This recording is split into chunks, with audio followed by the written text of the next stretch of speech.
उत्तर प्रदेश 2022 विधानसभा चुनाव के लिए बिसाते बिछनी शुरू हो चुकी है। प्रमुख विपक्षी दल समाजवादी पार्टी ने भी इसके लिए कमर कस ली है। इस राजनीतिक विसात को बिछाने में महत्वपूर्ण भूमिका निभाने वाले समाजवादी पार्टी के एमएलसी पिछड़ा वर्ग अध्यक्ष राजपाल कश्यप अपने बेबाक बयानों से जाने जाते हैं। राजपाल कश्यप की पिछड़ा वर्ग में गहरी पैठ मानी जाती है। तो आइए अपने खास प्रोग्राम शख्सियत में जानते हैं ऐसी ही खास शख्सियत राजपाल कश्यप के बारे में। उत्तर प्रदेश जिला हरदोई ग्राम मछरेता में 20 दिसंबर 1976 को एक साधारण परिवार में राजपाल कश्यप का जन्म हुआ। इनकी प्रारंभिक शिक्षा गांव में ही हुई। जिला हरदोई से इन्होंने इंटर पास किया और इसी दौरान उच्च शिक्षा के लिए लखनऊ आए और लखनऊ विश्वविद्यालय में छात्र राजनीति करने लगे।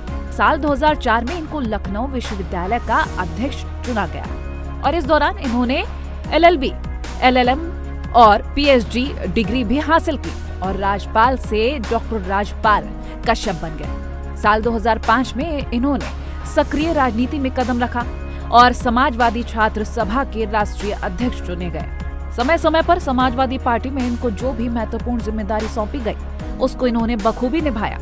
साल 2012 अखिलेश यादव ने रथ यात्रा निकाली। पूरी रथ यात्रा का मैनेजमेंट राजपाल कश्यप ने देखा और परिणाम स्वरूप उत्तर प्रदेश में अखिलेश यादव की पूर्ण बहुमत की सरकार बनी। अखिलेश यादव सरकार में इनको राज्य मंत्री का दर्जा दिया गया और मत्स्य निगम का चेयरमैन बनाया गया। राजपाल कश्यप की गिनती अखिलेश यादव के करीबियों में की जाती है। साल 2016 में उत्तर प्रदेश सदस्य विधान परिषद के रूप में ये निर्वाचित हुए। विधान परिषद में ये पार्टी मुद्दों को जोरदार तरीके से उठाने के लिए जाने जाते हैं। साल 2019 में समाजवादी पार्टी पिछड़ा वर्ग अध्यक्ष के तौर पर इन्हें सामने लाया गया। 17 पिछड़ी जातियों को आरक्षण दिलाने के लिए इन्होंने संकल्प ले रखा है। तो आइए आज अपने खास प्रोग्राम शख्सियत में बात करते हैं ऐसी ही खास शख्सियत राजपाल कश्यप से।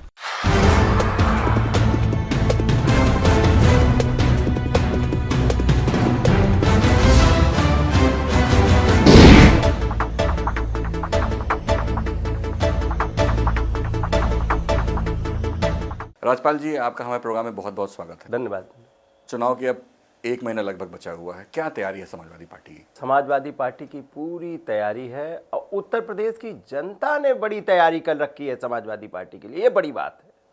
पार्टियां तो सभी तैयारी करती है लेकिन जनता चुनती है, तो इसलिए ये महत्वपूर्ण विषय है कि उत्तर प्रदेश की जनता ने समाजवादी पार्टी के लिए और माननीय अखिलेश यादव जी के लिए तैयारी कर रखी। इसीलिए तो बीजेपी परेशान है, क्योंकि जो जनसैलाब निकल रहा हिंदुस्तान के इतिहास में, राजनीतिक इतिहास में मैंने कभी नहीं देखा था कि इतनी बड़ी रथ यात्रा माननीय अखिलेश यादव जी गाजीपुर से चले और गाजीपुर से सुबह चले, दोपहर हो गई, शाम हो गई, रात हो गई, सवेरा हो गया, तब भी लाखों लोग खड़े थे। ये एक बड़ा संदेश था। अगले दिन ही किसान बिल वापस लेना पड़ा, क्योंकि उत्तर प्रदेश की गद्दी बीजेपी के हाथ से निकल चुकी है। लेकिन बीजेपी तो कह रही है कि उन्होंने बहुत काम किया है। अभी गंगा एक्सप्रेसवे चालू करा, मोदी जी आए, वाराणसी में काशी कॉरिडोर हुआ। वो तो झूठ बोलने में इतने कलाकार हैं कि वो फैक्ट्री से निकले। नागपुर में झूठ बोलने के अलावा कुछ नहीं सिखाया जाता, उस फैक्ट्री से ये लोग निकले हैं। ये तो आपने देखा होगा, विधान परिषद में सवाल पूछा गया कि ऑक्सीजन से कितने लोगों की, ऑक्सीजन की कमी की वजह से कोरोना में उत्तर प्रदेश में कितने लोगों की मौत हुई। जब मुख्यमंत्री और सरकार जवाब दे रही, एक भी मौत नहीं हुई। शायद ही उत्तर प्रदेश में कोई व्यक्ति या देश में कोई ऐसा व्यक्ति बचा हो जिसका जानने वाला, रिश्तेदार, दोस्त, मित्र, मोहल्ले में ऑक्सीजन की कमी की वजह से ना मौत हुई हो। तो ये इतने झूठ बोलने वाले लोग हैं। ये झूठ में महारत है इनको। दुनिया में कोई अगर मेडल मिल रहा हो तो बीजेपी को सबसे बड़ा मेडल मिल जाएगा। आप अखिलेश जी के साथ रहे हैं, बहुत क्लोज रहे हैं। बीजेपी का कहना है कि वो मेहनत उतनी नहीं करते जितना योगी जी करते हैं। आप तो बहुत देखे होंगे, क्या सच्चाई है इसमें? वो मेहनत, कौन सी मेहनत योगी जी करते हैं? आज तक तो धरातल पे दिखाई नहीं पड़ा। 5 मंजिल बिल्डिंग बता दें 5 साल के कार्यकाल में, 5 अस्पताल बना दें जो शिलान्यास किए हों, उद्घाटन किए हों, चल रहे हों। 5 मंजिल बिल्डिंग नहीं बता सकते हम। 10 बिल्डिंग पूरे उत्तर प्रदेश में, सैकड़ों बिल्डिंगें गिना सकते हैं जहां जो माननीय अखिलेश यादव जी, आप देखिए JPNIC बना खड़ा है, हाँ? जयप्रकाश नारायण के नाम पे। लोक भवन जिसमें योगी आदित्यनाथ खुद बैठ रहे हैं, कितना शानदार लोक भवन में। जिसमें प्रधानमंत्री ने पूरे देश के डीजीपीओं की मीटिंग की लखनऊ की राजधानी में, तो वो किसने बनवाया था पुलिस हेडक्वार्टर? वो माननीय अखिलेश यादव जी ने बनवाने का काम किया। आज मेट्रो जो चल रही लखनऊ में, जितना माननीय अखिलेश यादव जी ने काम किया था, उसके एक पिलर भी, आप तो लखनऊ में रहते हैं, आपकी टीवी चैनल सारे जगह हैं, पूरे प्रदेश में है, आप एक पिलर बता दीजिए, 1 किलोमीटर बड़ी बढ़ाई हो, नहीं बढ़ाई। 3 जगह मेट्रो माननीय अखिलेश यादव जी ने चली, तो वही मेट्रो चल रही है, नोएडा, गाजियाबाद और यहाँ लखनऊ में।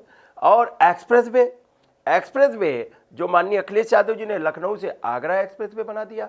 पूर्वांचल एक्सप्रेस वे माननीय अखिलेश यादव जी की देन है।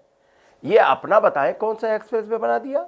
एक एक्सप्रेस वे बताएं जो चला के दिखा दिया हो, एक बताएं। बना रहे हैं, गंगा एक्सप्रेस वे बना रहे हैं, बुंदेलखंड बना रहे हैं। ये गंगा माता के नाम पे भी झूठ बोले थे कि गंगा को साफ करेंगे, लेकिन गंगा माँ के नाम पे कौन सा गंगा एक्सप्रेस वे? कहाँ? अभी तो शिलान्यास हुआ है, अभी तो उन्होंने शिलान्यास किया, वो भी कब कर रहे हैं? जब चुनाव आ गया सर पे, महीने भी नहीं बचे, दिन बचे हैं। कब आचार संहिता? ये जनता इनके झांसे में आने वाली नहीं है, इनका एक विकास नहीं है। और अगर विकास किया होता तो माननीय अटल बिहारी वाजपेयी के नाम पे इनको मूर्ति लोक भवन में नहीं लगानी पड़ती, ये अपना कहीं बिल्डिंग बनाए होते वहां लगाते। ये इनकी उनके नाम पे यूनिवर्सिटी बनाई, कागज पे उनके नाम पे यूनिवर्सिटी बनाई, वो यूनिवर्सिटी लोहिया अस्पताल में नहीं चलानी पड़ती जो माननीय अखिलेश यादव जी ने और नेताजी ने बनाया है। इनका कोई काम बताओ। माननीय अखिलेश यादव जी ने कैंसर का इतना शानदार हॉस्पिटल बना खड़ा किया, उसको चला नहीं पा रहे। माननीय अखिलेश यादव जी ने गोरखपुर में भी इंसेफ्लाइटिस का 500 बेड का हॉस्पिटल बनाया। एम्स भी उन्हीं की देन है, माननीय अखिलेश यादव जी की। ये तो चला भी नहीं पा रहे। ये इसलिए माननीय अखिलेश यादव जी ने महंगी जमीन दी थी कि कम से कम पूर्वांचल, जहां से लोग इलाज कराने यहां आते हैं, वो ना आए, इसीलिए उन्होंने सारी व्यवस्था देने काम की। लेकिन कहाँ, नहीं चल रहा, हॉस्पिटल नहीं चल पा रहा। ऑक्सीजन से, जिस मुख्यमंत्री के क्षेत्र में ऑक्सीजन से तड़प तड़प के बच्चे मरे हों, उस मुख्यमंत्री ने, योगी आदित्यनाथ, उनका दुख दर्द तक नहीं जाना हो, उल्टा उनको डांटने फटकारने का काम किया। वहां भी माननीय अखिलेश यादव जी ने उन परिवारों की मदद करने का काम किया। समाजवादी लोग गए भी, उनकी 1-1 लाख रुपए से मदद भी करने का काम किया। कोविड काल में जितने पैदल चले, क्या इनका तो सरकारी तंत्र था पूरा देश में, इनका तंत्र नहीं देख पा रहा था। सूटकेस पे बच्चा जा रहा है, दिल्ली से दरभंगा बच्ची जा रही पिता को लेके, कितने बच्चे रास्ते में, चाहे नोमेंस लैंड पे श्रमिक की बच्चा पैदा हो गया, ट्रेन में पैदा हो गया, या ललितपुर तक, तो कितने लोग मर गए रास्ते में, अपने छोड़ दिया। कितने लोग भूख से मर गए पैदल चलते चलते, कुछ रास्ते में लॉकडाउन में मिला नहीं। हम हरदोई की बता रहे हैं, हरदोई में माननीय अखिलेश यादव जी ने पूरे प्रदेश में जो भी श्रमिक मरे उनको 1-1 लाख रुपए देने का काम किया। हरदोई में 3 लोगों के यहाँ मैं खुद गया, समाजवादी पार्टी ने भेजा। और एक बच्ची थी जो नोमेंस लैंड पे नेपाल में पैदा हो गई थी, माननीय अखिलेश यादव जी ने मुझे, वो बेचारा इतना गरीब परिवार था कि उनकी मदद करने के लिए माननीय अखिलेश यादव जी ने भेजा। हर तरीके से मदद। आज भी उत्तर प्रदेश की जनता अखिलेश यादव को मुख्यमंत्री समझ रही है।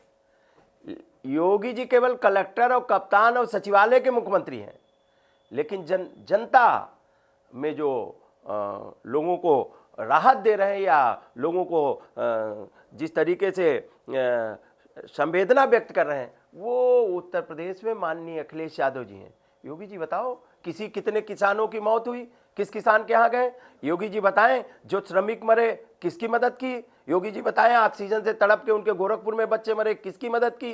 किसी की मदद नहीं की। तो किसान आंदोलन तो खत्म हो गया, आप किसानों की बात कर रहे हैं, उससे तो हमें लगता है भाजपा को लाभ मिलेगा। किसान आंदोलन खत्म हो गया? अरे खत्म कहा, वो तो बीजेपी जो काला कानून ले आई थी, जो थोप रही थी चंद उद्योगपतियों को, उत्तर प्रदेश का खेती किसानी भी कब्जा कराना चाहते थे, वो काला कानून उन्होंने वापस लिया है। अरे किसानों की आय कहां दुगनी की? 700 किसानों की मौत हुई है, उसका जिम्मेदार कौन है? ये सरकार क्या ले आएगी उनको वापस, या उनकी मदद करेगी क्या? और किसानों को, ये किसानों को कुचलने वाली सरकार है। 1 साल से बैठे थे, सर्दी गर्मी कीले लगाए, क्या क्या नहीं किया गया। रोड बंद कर दिया गया, कीले लगाए गए, क्या क्या नहीं, कितना सताया गया। उसके बाद में भी किसानों को धन्यवाद देते हैं। और समाजवादी पार्टी पहले दिन से किसान आंदोलन में खड़ी। माननीय अखिलेश यादव जी को 2 बार गिरफ्तार किया गया, धरना प्रदर्शन कर रहे थे किसानों के पक्ष में। समाजवादी पार्टी चट्टान की तरह खड़ी रही। लाखों लोगों को जेल में भेजा गया, मुकदमे लिखे गए, पंजीकृत किए गए। कोविड काल में भी जिन समाजवादियों ने मदद की थी उन पे भी मुकदमे लिखने का काम किया गया। इनका तो कोई बीजेपी का कार्यकर्ता दिखाई नहीं पड़ा कोविड काल में। बीजेपी कह रही है कि आपके पार्टी से जुड़े आदमी के पास 150 करोड़ मिला है। हमारी पार्टी, हमारे नेता माननीय अखिलेश यादव जी के करीबियों के हाथ तो छापा डाला था, कुछ तो नहीं मिला। अब वो तो हमारी ना पार्टी के मेंबर है, ना पार्टी से कोई दूर दूर का लेना देना है। और वो पंपी जैन जो है हमारे एमएलसी है समाजवादी पार्टी के, और वो नाम क्या है, उससे कनेक्ट कर रहे हैं। ये बीजेपी केवल भ्रम पैदा करती है। ऐसे तो हम भी कहते हैं, मोदी के रिश्तेदार थे नीरव मोदी, ललित मोदी, लेके रुपया भाग गए, उसका कौन जवाब देगा बताए। अब मेहुल चौकसी, जिसको चौकसी भाई कहते थे प्रधानमंत्री जी, तो उसका जवाब कौन देगा। मोदी के भी तो रिश्तेदार लेके भागे हैं। इससे तो जैन से तो समाजवादी पार्टी का कोई मतलब ही नहीं है, कोई लेने नहीं। ये तो केवल लड़ाई है। बीजेपी चंदा उनसे ज्यादा मांग रही थी, क्योंकि बीजेपी को वो चंदा देते रहे। अब उनसे और मांग रही थी, ज्यादा मांग रही थी, नहीं दिया तो छापा डाल दिया। समाजवादी पार्टी का उससे कोई लेने देना नहीं। भाजपा कह रही है कि 4 लाख नौकरियां दी हैं प्रदेश में, तो आप मानेंगे कि सरकार ने रोजगार में तो काम किया है? कितने करोड़ों लोगों को बेरोजगार करने का काम किया है, और उनकी जेबों पे, बेरोजगारों की जेबों पे डकैती डालने का काम किया है। एक भी परीक्षा ठीक से नहीं करा पाए, एक भी परीक्षा ठीक से नहीं करा पाए। लगभग 20 भर्तियां कैंसिल हुई हैं, 20 भर्तियां, और पेपर लीक हो गए। अयोग्य मुख्यमंत्री क्या कर पाएंगे, अनुपयोगी हैं। ठीक कहा माननीय अखिलेश यादव जी ने, ये अनुपयोगी हैं, अयोग्य हैं। ये यही मुख्यमंत्री कहते थे कि ये वैकेंसियां इसलिए खाली हैं क्योंकि उत्तर प्रदेश के नौजवानों में योग्यता नहीं है, इसलिए वो चली जा रही खाली। अब उत्तर प्रदेश के बेरोजगार बताने का काम करेंगे, जिनको बेरोजगार किया है, कि योग्य मुख्यमंत्री कौन है 2022 में, ये बताइए। एक भी परीक्षा नहीं करा पाए, सारे पेपर लीक हो गए। अब पता है जो लास्ट पेपर लीक हुआ उसमें 20 लाख अभ्यर्थी थे, 20 लाख। अब उनका किराया जोड़ दो।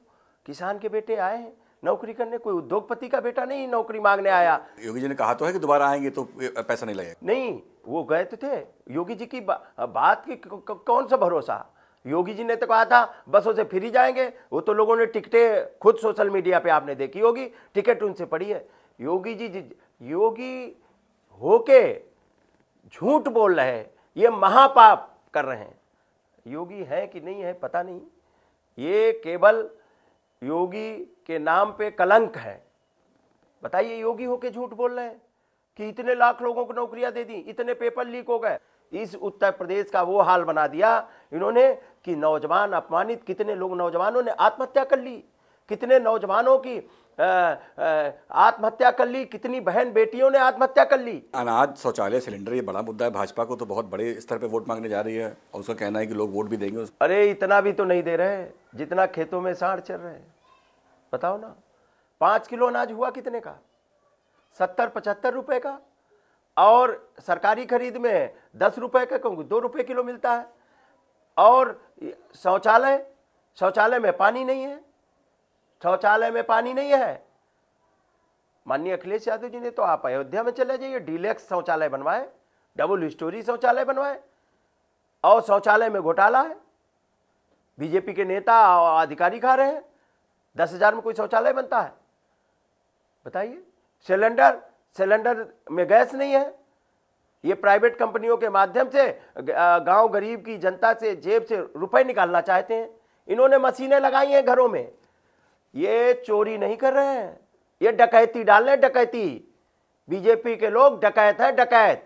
जेबों पे डकैती डाल रहे हैं, चूल्हे पे डकैती डाल रहे हैं, खेतों में डकैती डाल रहे हैं, ये किसानों को डकैती डाल रहे हैं, बेरोजगारों पे डकैती डाल रहे हैं। भाजपा कह रही है कि लाल टोपी और गुंडई आपस में पर्याय हैं। लाल रंग क्रांति का प्रतीक है, लाल रंग जवानी का प्रतीक है। लाल रंग ही जो शरीर में बह रहा है, तो बीजेपी के लोग क्या निकाल देंगे बाहर?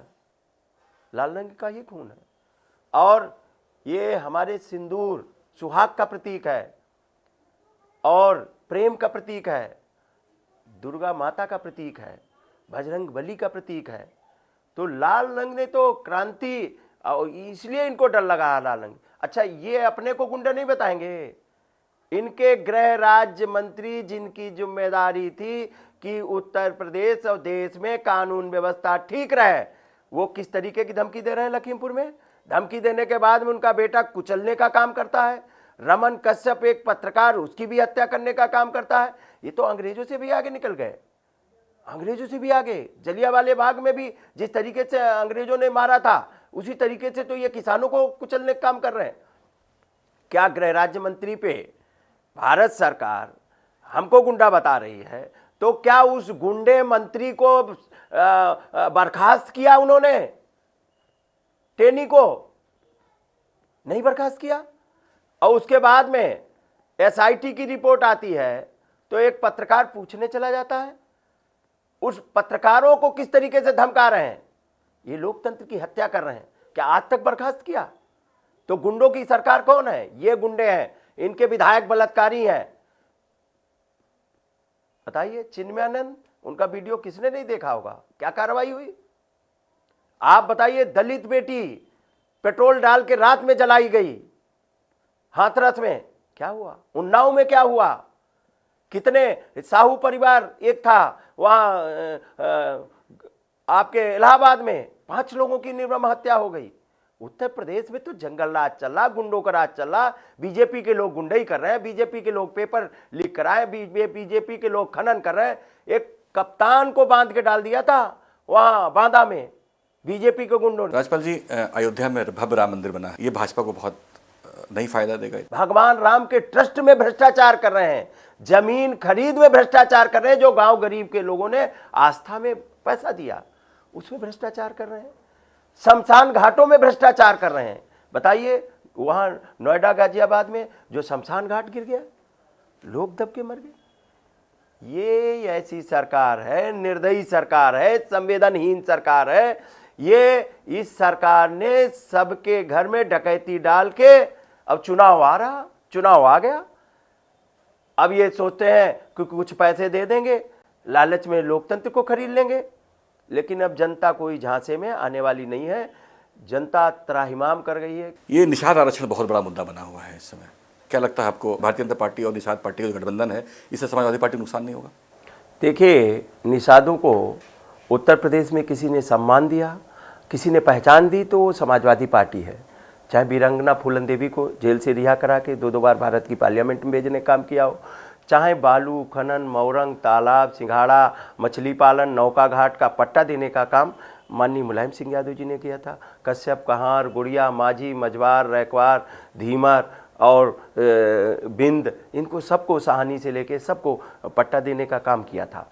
और इनको इनके महापुरुषों के नाम पे भी अवकाश घोषित करना, क्योंकि माननीय अखिलेश यादव जी ने किया था महाराजा निषाद राज, महर्षि कश्यप के नाम पे, योगी आदित्यनाथ ने कैंसिल करने का काम किया।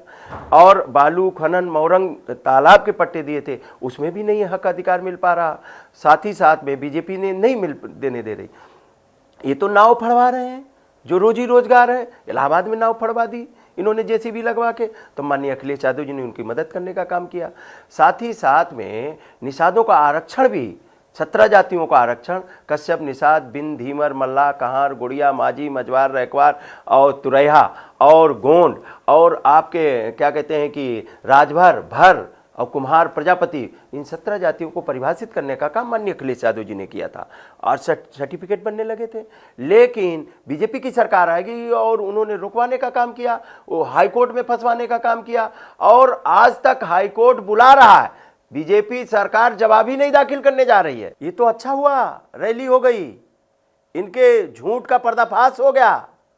निषादों ने वहीं कुर्सियां तोड़ने का काम किया। इन्होंने तो आरक्षण का झांसा देके निषादों को वहां अपमानित ले जा कराने का काम किया जाके डॉक्टर संजय निषाद ने। निषाद सब छोड़ गए, निषाद पार्टी केवल बची है, निषाद नहीं बचे हैं। अब निषाद सब समाजवादी पार्टी में आ गए और इनके पर्दाफाश और कुर्सियां तोड़ दी सारी।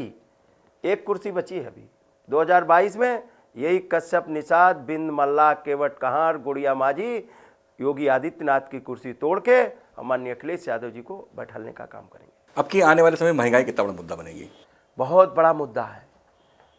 इन्होंने जो महंगाई बताइए, गैस सिलेंडर 1000 को पार कर गया जो 350 का सिलेंडर था। आप सरसों का तेल 200 रुपये को पार कर गया। आपके डीजल पेट्रोल सैकड़े को पार कर गया जो 35 रुपये में देने की बात करते थे। और बिजली का मीटर लगवा दिया घर घर, अनाप शनाप बिल आ रहे हैं। टीवी का रिचार्ज, मोबाइल का रिचार्ज, ये मशीनें लगाई हैं घरों में डकैती डालने के लिए बीजेपी ने। बताइए, ये बीजेपी के लोग घरों पे डकैती डाल रहे हैं, चूल्हे पे डकैती डाल रहे हैं। जीएसटी का इतना बड़ा उत्सव देश की संसद में हुआ था, लगता था जीएसटी लागू होने के बाद में देश में सब चीजें सस्ती हो जाएंगी। लेकिन अब तो खाना खा के निकलो तो होटल वाला रोकता है, अरे भाई रुक जाइए, अरे जीएसटी तो दे जाइए। जीएसटी से लूट हो रही है। लेकिन हाँ, हीरा व्यवसायियों के लिए जीएसटी माने नहीं रखती, लेकिन पढ़ाई करने वाले को, किसान को 18%, 28% जीएसटी लगेगी। तो ये लूटने के लिए लगे हैं। महंगाई, लोगों की 2 वक्त की रोटी चला पाना कठिन है। कितने लोगों ने आत्महत्या कर ली, कितने लोग मौत के, और कोरोना काल में तो वैसे ही सब रोजी रोजगार बंद हो गया, वैसे ही लोग बर्बाद हो गए। और ये महंगाई चरम सीमा पे है, बेरोजगारी चरम सीमा पे है। महंगाई एक बड़ा मुद्दा है और ये महंगाई इनको हटाने का काम करेगी। लोग खाना नहीं खा पा रहे 2 वक्त, मजदूरी नहीं मिल रही, चौराहे पे जाते हैं लोग 12-12 बजे तक खड़े रहते हैं, उसके बाद में वापस चले आते हैं। वो बच्चे उनके क्या करेंगे? क्योंकि एक दिक्कत और है, इनको बच्चों का दर्द नहीं पता, परिवार का दर्द नहीं पता, क्योंकि बिना परिवार के लोग गद्दियों पे बैठ गए हैं, चाहे मुख्यमंत्री की गद्दी पे, चाहे प्रधानमंत्री की गद्दी पे। इसलिए चाणक्य ने ठीक कहा था, राजा उसको होना चाहिए जिसके घर परिवार हो। इनको नहीं पता कि लैपटॉप कैसे आएगा बच्चे का, मोबाइल कैसे आएगा ऑनलाइन पढ़ाई के लिए, फीस कैसे जमा करेंगे, बच्चा बीमार होता है तो उसको इलाज भी कराना पड़ता है। इनको नहीं पता, घर में शाम को सब्जी भी ले जानी पड़ती है। इनको नहीं पता, ये पूरे परिवारों को अपमानित करने का काम करवा रहे हैं। सबको जलालत और जिल्लत की जिंदगी इन्होंने बना दी है उत्तर प्रदेश को। आपने लैपटॉप की बात करी है, आज भी योगी जी लैपटॉप बांटने जा रहे हैं। माननीय अखिलेश यादव जी तो 18 लाख लैपटॉप बांट दिए थे और कितने लोगों को रोजगार देने का काम किया था। ये क्या कर रहे हैं? ये तो केवल झुंझुना देने का काम कर रहे हैं, ये केवल झूठी बातें करने का। आज बीजेपी को ये 5 साल से क्या कर रहे थे? इन्होंने तो कहा था डाटा भी फ्री देंगे। अरे इनका काम क्या है? अपना कोई काम बताएं। आज लैपटॉप अगर बांट रहे हैं तो कहाँ बांट रहे हैं? इकाना स्टेडियम किसने बनवाया? माननीय अखिलेश यादव जी ने। ये तो चुनाव हार रहे हैं। जब जनता पूरी खड़ी हो गई माननीय अखिलेश यादव जी के साथ में, तो 5 दिन बचे हैं और चुनाव में जाना है, तो ये केवल लोगों को गुमराह कर रहे हैं।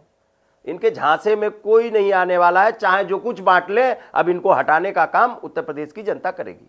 आप बहुत व्यस्त हैं, चुनाव का समय है, आपको बहुत सभाओं में जाना है। आखिरी सवाल, समाजवादी पार्टी को अब की चुनाव में कितनी सीटें मिलेंगी? इतनी ऐतिहासिक जीत होगी माननीय अखिलेश यादव जी के नेतृत्व में।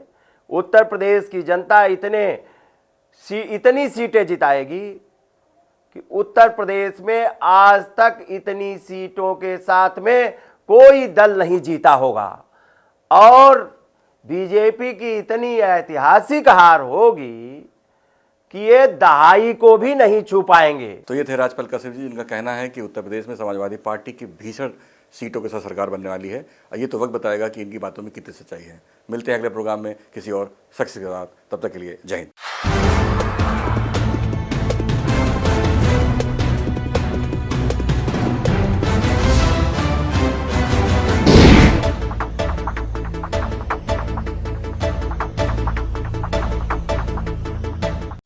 खबरों के निष्पक्ष विश्लेषण के लिए सब्सक्राइब करें Jantantra TV and press the bell icon. Never miss any update.